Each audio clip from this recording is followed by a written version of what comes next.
What's up, ladies and gentlemen of YouTube? Boogie2988 coming at you live once again through the power of the internet. This is my weekly gaming news show, so let's get right into the games. So the past couple of weeks I've talked about Far Cry 5, which makes sense because I've been playing it in little 2-hour chunks on stream every night. I've beaten 2 of the 3 major areas, and I guess I got the final boss to go, so I'll probably wrap it up at some point this week. But I'm already familiar with the ending after having it spoiled for me, and I wanted to say one more thing about the controversy surrounding this game. Actually, I guess I do want to talk about 2 controversies. The first is the microtransaction system. A lot of people complained about that there, but having played this game extensively and in arcade mode as well as story mode, I have to say I don't even really understand why that microtransaction system is there because I'm so not compelled to do it. You unlock a lot of guns through story missions, through playing the game, through conquering different areas and things along that lines. And yes, you can use the microtransaction system to jump ahead and get those guns in other ways. And they don't offer you a tremendous amount of guns through the story mode, but eventually you do unlock every gun, but you don't really need every gun, and the guns aren't that much more powerful or that much more unique or even that much more diverse. You can pretty much just pick up what the enemies drop and use that. Or you can pick up one of those and tweak it out. I think the microtransaction system there is only there to please the executives and the stockholders. I'd be very surprised to hear that Ubisoft made very much money from that system at all whatsoever. But looking ahead to the future, they may be using that system for items that you can't unlock with in-game currency. You know, maybe there will be cosmetic items or things along that lines that you can only buy that way, especially if they plan to do other things with the multiplayer and with the arcade. I mean, you never know. There might be a Battle Royale system for Far Cry 5 at some point down the road. Boy, I kind of hope so, but I also kind of hope not because that would be the only game I played. I love Far Cry. I love Far Cry 5, and if they did that, goodbye PUBG and goodbye Fortnite for me. It would only be Far Cry 5 Battle Royale. But I do want to talk a little bit about the apolitical stance that this game took.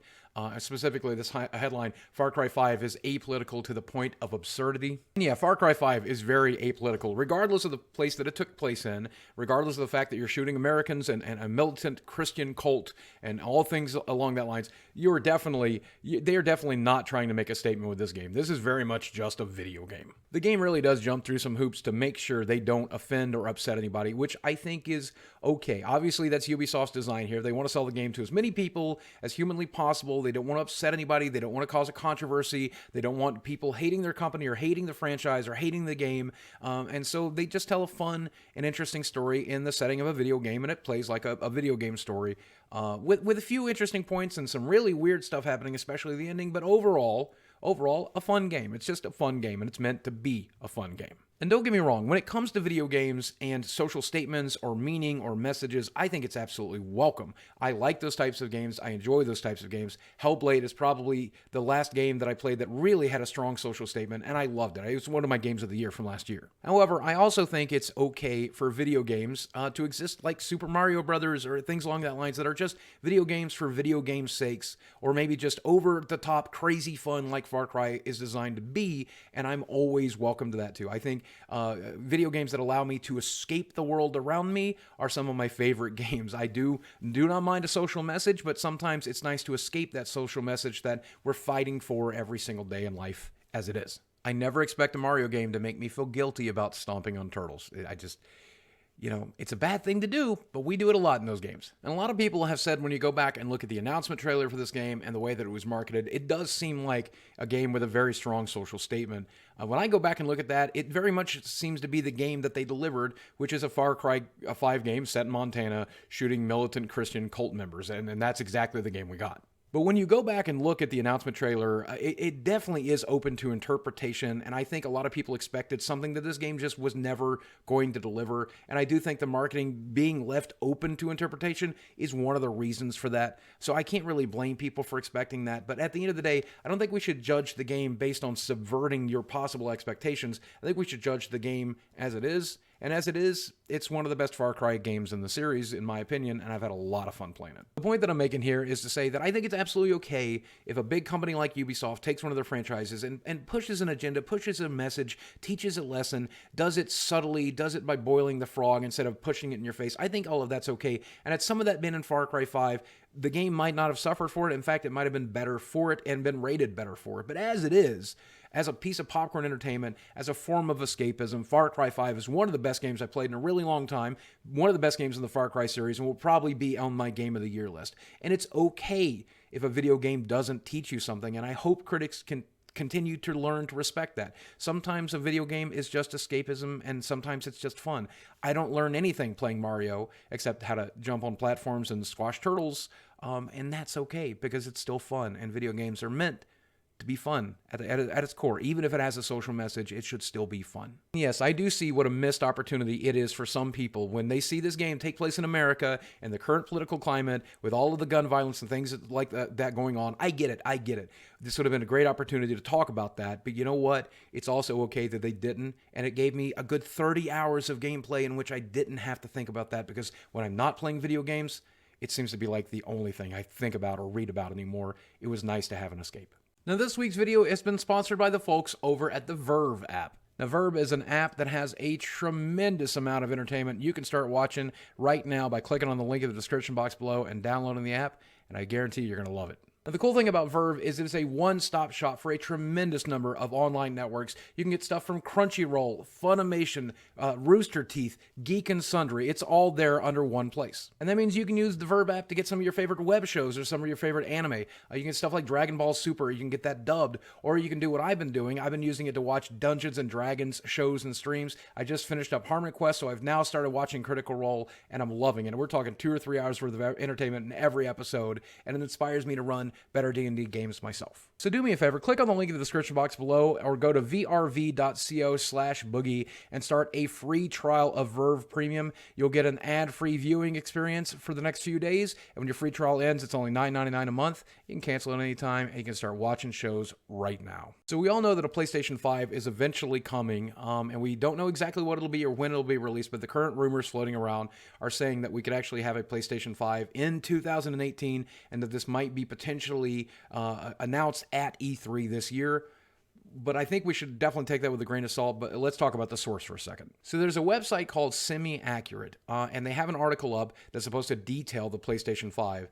The problem is I can't read that article because they want you to get a membership to the site for $1,000 to get access to that article. But unfortunately, that news has leaked away from that website, and it's been discussed by a lot of different people, so let's talk about what's leaked so far. The first thing they're focusing on here is power. They want to focus on 4K gaming, and if you're a PC gamer, chances are you've been enjoying 4K gaming for about 3 or 4 years now. If you're a console player and you've got an Xbox One X, you've got a form of 4K out there, or a PlayStation Pro, you've got a form of 4K out there. But this would be true, native, designed for 4K experience, and all of the hardware behind it to back it up. Technically speaking here, and this is even above my head, it uses AMD's Navi as its base architecture, not specifically using Navi, but an APU with a Navi GPU, and it's supposed to have an 8-core Zen CPU.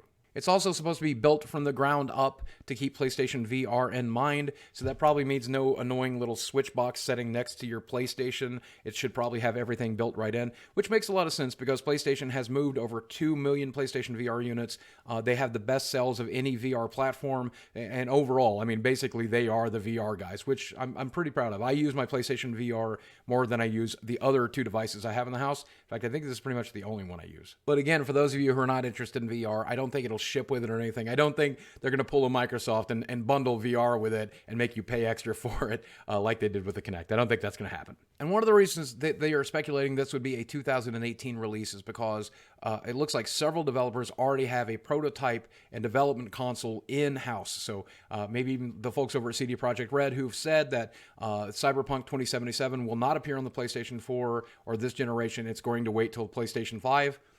I get that because they make some really high-end stuff. Their games are definitely meant to be played on PC. They consider the PlayStation 4 and the Xbox One X to be gimped devices. And when you look at a game like The Witcher, which came out, I guess, 2 or 3 years ago, you absolutely see a game that's absolutely gimped on those platforms compared to just a modern-day PC. So I could see why they would want to wait. Plus, I'm sure they're not even close to being done developing that game yet. But it is possible that CD Projekt Red knows something that we don't know. So when they said the game won't be on the PlayStation 4, but it'll be on the PlayStation 5, maybe they mean it could be a Christmas release. Probably not, but possible. And I've always thought that they would just make another more powerful version of the PlayStation 4 instead of a full-on PlayStation 5, or if it was a PlayStation 5, just a better version of the PlayStation 4, but calling it a PlayStation 5. But it looks like with the architecture changes and everything else, this can be a completely different system. And Sony is completely tight-lipped about this, but also that article and nothing else has mentioned backwards compatibility, which is kind of worrisome because, Sony is currently dominating this generation. They're still selling tons of consoles, so it would almost be idiotic to release a console this year or maybe even next. If anything, I would imagine this year at E3, the most we would get is a teaser about this console with a launch in 2019. And even 2019 seems like it would really kill momentum. And I worry about the killing momentum because, again, this console generation doesn't feel like it's even remotely close to over. But who knows? Who knows? At the end of the day, I'm not Sony. I can't make those types of decisions. But as a consumer, it just doesn't make a lot of sense to me because people seem to be liking this generation just fine as it is. And the worst part about it is there's so many games that they've announced at PlayStation that it's supposedly were coming out for the PlayStation 4, and those games have been getting delayed to 2018 and 2019. Are they supposed to be on the next generation's console? Am I supposed to be waiting to play Last of Us 2 and Spider-Man on a PlayStation 5? Because that's a great way to make me buy the damn thing, but it doesn't make me want to buy the damn thing. I would be happy playing those on a PlayStation 4. That console still looks really, really good in my eyes. But at the end of the day, these are just rumors. I don't really know for sure. Nobody knows for sure except Sony, and they're not going to tell us anything until E3. But I'll keep you guys updated. But tell me what you guys think. Is this a bad decision? Is this a good decision? Do you think their current momentum will spill over into a next generation console, getting one out so much earlier? Will that destroy Xbox entirely as a brand? Or do you think this is a fool's move? I'm curious to see what you think. Let me know in the comment section below. And that's going to do it for this week's episode. Let me know what you guys think in the comment section below. Again, big shout out to my sponsor, Verve. Don't forget to check out their link in the description box below. And thanks for watching this video. Thanks for sitting through that ad. And thanks for Verve for sponsoring us. Guys, as always, thanks for watching. I love you very much. And I'll speak with you again soon.